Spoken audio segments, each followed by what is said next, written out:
यदि संसार का कोई मनुष्य बेल दूध का प्रयोग करता है, और पितृदोष के 4 लक्षण सबसे प्रबल हैं। दुनिया के कई लोग उनसे कहेंगे कि इनको पितृदोष लग गया, दुनिया के कई लोग कहेंगे इनको पितरों का दोष लगा हुआ है, पितृदोष लगा हुआ है, पितरों का दोष लगा हुआ है, पितृदोष लगा हुआ है। पर वो पितृदोष लगता क्यों?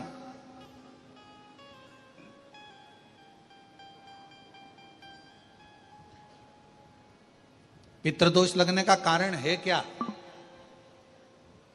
आपने अपने गए हुए पूर्वजों के लिए तर्पण भी करा, पिंडदान भी करा, तिलांजलि भी दी, ब्राह्मण का भोजन भी कराया, सब कुछ करा जो आपसे बन सकता था, आपने सब कुछ करा, सब कुछ। फिर पितृदोष कैसे लग गया? फिर पितरों का दोष कैसे लग सकता है? तो पितरों ने तुरंत भगवान देवाधिदेव महादेव से कहा कि संसार सागर में माता पिता के रहते हुए उनका आदर ना कर पाना, या माता पिता को जब प्यास लगी उस समय पर जल प्राप्त ना हो पाना, या किसी न किसी रूप में माता पिता के पूर्वजों के आदर से वंचित रह जाना, फिर माता पिता के चले जाने के बाद, बुजुर्गों के चले जाने के बाद वो दोष घर में लग जाना पितृदोष की संज्ञा में आता। और पितृदोष के 4 लक्षण सबसे प्रबल हैं।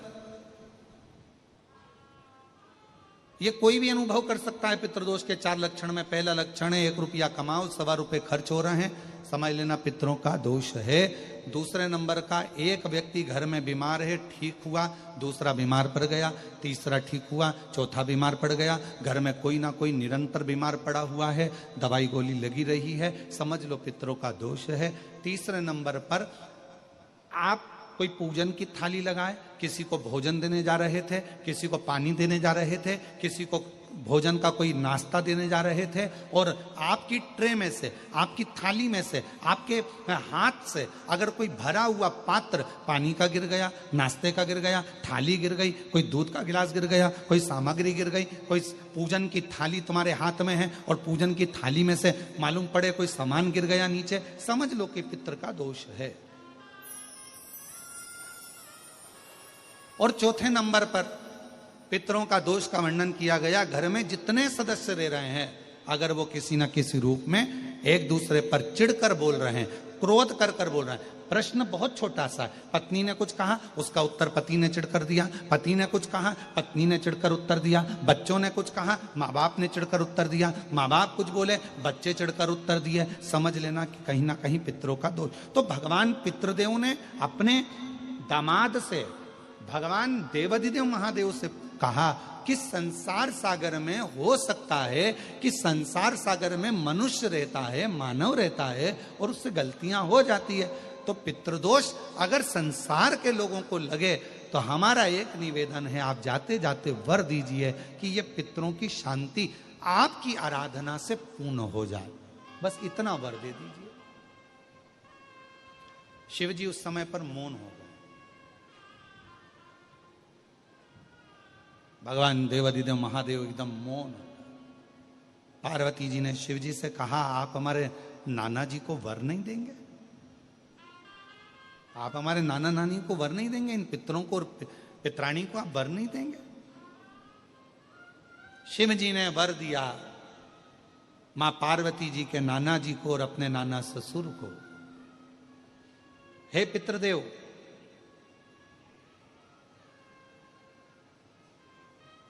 मैं आपको वर देता हूं, श्राद्ध पक्ष के 16 दिन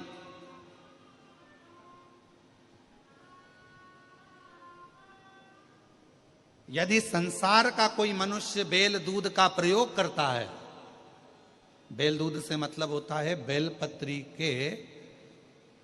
बेलपत्र के ये मध्य भाग जो होता है, बेलपत्री की जो नीचे की 2 पत्तियां जो होती है, ये 2 पत्तियां जो बेलपत्री की होती है, इस बेलपत्री की दोनों पत्तियों को शिवलिंग पर जब आप रखते हैं, शिवलिंग पर रखने के बाद में आपके हाथ में जो कटोरी में दूध है, वो दूध इन दोनों पत्तियों पर, ये पितरों के भाव से, पितृ पित्राणी के भाव से आप दोनों पत्तियों पर बेल दूध को अगर समर्पित कर रहे हैं, बेलपत्र समर्पित करने के बाद थोड़ी सी कटोरी में अगर गौमाता का दूध है और ये दोनों पत्तियों पर अगर आप अपने गोत्र से दूध चढ़ा रहे हैं, तो संसार में ऐसा कोई व्यक्ति नहीं है जिसके ऊपर पितृदोष लग जाए। पितृदोष समाप्त होकर ही रहता है।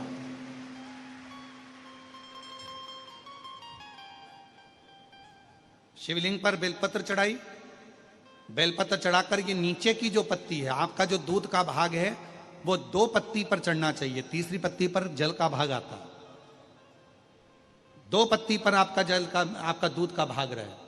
और जब बेल दूध का प्रयोग आप करते हैं और दूध बाबा को 16 दिन श्राद्ध के अगर कोई कह दे कि आपके घर में पितृदोष है, ये दोष है, वो दोष है, सारे दोष आपके यहाँ लग गए हैं और आपके यहाँ ये 4 लक्षण अगर पितृदोष के दिख रहे हैं जो पहले कथा में वर्णित किए, अगर ये लक्षण दिख रहे हैं तो श्राद्ध पक्ष के 16 दिन पहले दिन से ही आप चालू हो जाओ। बेलपत्री शिव जी को चढ़ाया, कटोरी में या चम्मच में 2 बूंद का भी अगर दूध लेकर गए हो, थोड़ा सा भी, बस 2 पत्ती पर आपने दूध समर्पित करा और 1 लोटा जल जो तीसरे नंबर की पत्ती है उस पर समर्पित करा।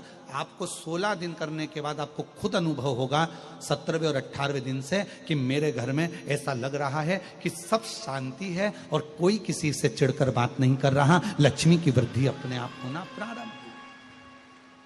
कैसा भी।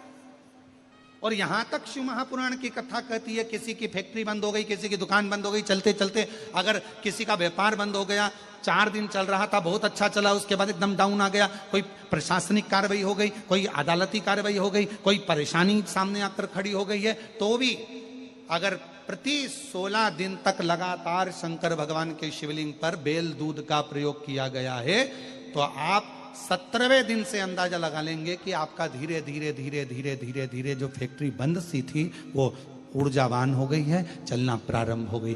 बेल दूध का इतना प्रभाव पड़ता है, इतना प्रभाव। मित्रों ने भगवान शिव जी को रोक कर प्रणाम कर कर नमन कर कर विनय करा कि आप हमारी बेटी की बेटी आपके साथ में बिहाई है, माता पार्वती जी का विवाह आपके साथ में हुआ है, माँ जगत जननी आपके साथ में बिहाई है। श्री शिवाय नमस्तुभ्यम। दोस्तों, चैनल को लाइक करें, सब्सक्राइब करें।